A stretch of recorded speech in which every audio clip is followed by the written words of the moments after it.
The Bulgarian split squat is a fantastic glute exercise. So why is it you only ever feel it in your quads? Instagram will make you believe that it's because your glutes aren't doing anything, which is bollocks. Just because one muscle feels like it dominates a movement doesn't mean the other one automatically shuts off. So in this video, I'm going to show you with one of my clients, Sarah, exactly how you can take your Bulgarian split squats from not really feeling much at all to really targeting the glutes with such great stimulus, they have no option but to grow. That'll do. How much loading are you getting into that back right leg? Quite a lot. I can see when you get back there, like here, I'm going to tap you, here and here is almost shivering. Yeah. Focus, so are you all right if I give you a poke here? Yeah. Focus here. Okay. So this pit, so go down. Good, good, good, good. Right, now press here. That's it. So imagine you've got a rocket up your arse going that way. Yeah. And drive there. So relax that leg here, dead, nothing to it. Drive forwards, boom, good, good, much better, relax there. How was that? Okay.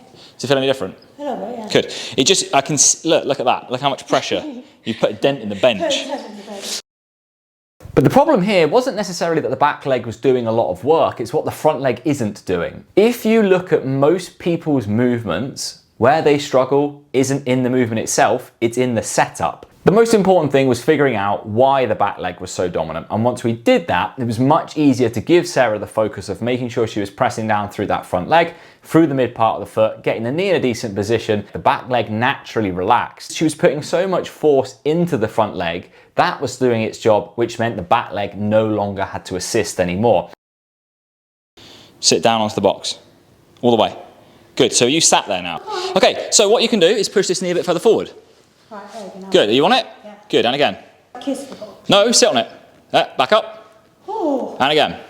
You know how box squat works? Yeah. Where you code the person to sit back into the hips. Exactly the same thing works. So if you place, I've obviously got lifting shoes on here, but if you place this here, and you say, I want you to sit on the box, you can't sit on the box if you're driving forward. You have to, and it's almost like sitting on a seat. It's like, okay, yeah, I can sit there. Yeah. And what you'll get is that you have to push the knee slightly further forward because else your centre of balance is fucked. Sure. I came up with the idea of this box squat to help one of my clients once who just couldn't get their glutes to sit down. They couldn't get the hip flexion. And the best part is the box isn't a new addition. The most important thing is you see it as a tool that could facilitate really good positioning. Are you feeling quite a lot of kind of posterior? Are we getting it more quad, glute? Where are we? Mainly like. Yeah, so that's great. So that's like the top of glute max, but that will be your glute medius balancing you. So when I said knee out, that will be firing that hard. Yeah. The fact that you don't feel this isn't a bad thing. One of the most common questions I get when it comes to the split squat is, what's the best position to be in? And there's just no universal best position because we've all got very different anatomy, very different biomechanics, different femur lengths and all that good stuff. But I can give you the tips that are going to allow you to get into the position that should work the best for you. There's three things we need. The knee slightly over the midfoot. We need the torso to come down because that increases hip flexion. And we need to have the glute below the knee. You are clearly working really hard. And that's again one of the things obviously everyone's getting caught up with at the moment is, oh, I don't feel my glutes during this move. Like, you fucking shouldn't. Like, you should be fighting for your life. Do you know what I mean? Like, Really your heart. yeah, you should be trying to breathe. The confusing thing for you guys at the moment is that Instagram is showing you a lot of new exercises, and those new exercises are prioritizing the stretch. And the stretch isn't what is going to stimulate growth. Stretch in a muscle is important, but stretch under load is more important. And more often than not, what we're seeing is a stretch, but not that stretch under load.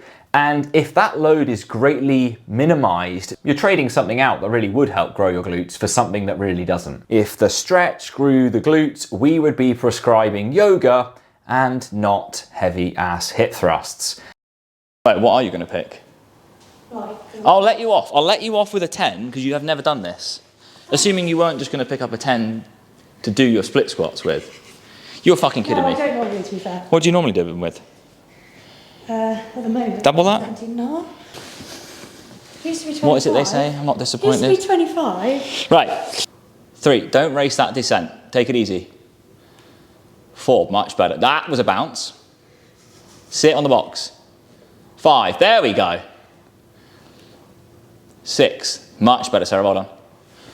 7, good. Look at that stretch. 8, let's go, girl. Come on. 9, get that knee out. One more.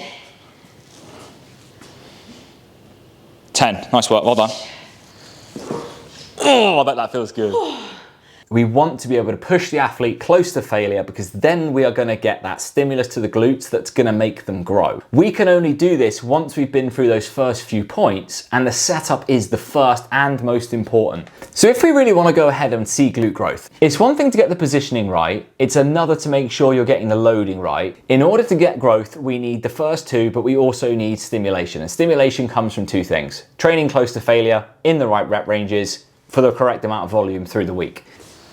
6. All that right leg is trying to do right now is save you. The load here. 7. Well done. Keep that knee back. 8. Well done. See how much your glute did not want to do that? See how much your quad, your knee was like, can we please go forward? 9. Good. Come on, get up. One more. 10. Lovely, mate. Well done.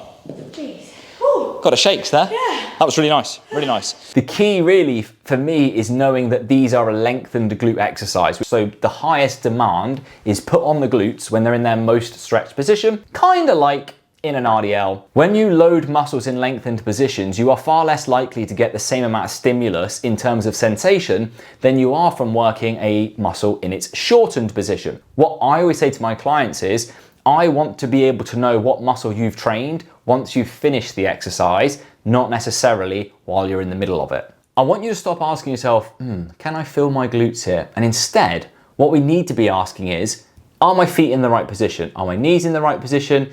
Do I get a really deep position at the bottom? Are my reps stable and consistent? Is my back leg relaxed and my front leg doing all the work? If I was paid £10,000, could I honestly tell you that the set I just did was 0 to 3 RIR? And then finally, am I making progress? Have I made more progress in this lift, either through reps, weight or form in the last couple of weeks? And what goal would I like to go forwards and achieve? The aim with any exercise is not where the sensation is, it's where the stimulus is. It's not where the feeling is going, it's where the loading is going. If we are getting good loading, good stimulus and a good movement pattern all together with a set that goes close to failure, your glutes are going to grow. I've actually done a video on this, which you can see just up here. The RDL should not be going to your lower back, and it should in fact be going to your glutes. These two movements link up really nicely, so go check that out, and I'll see you next time.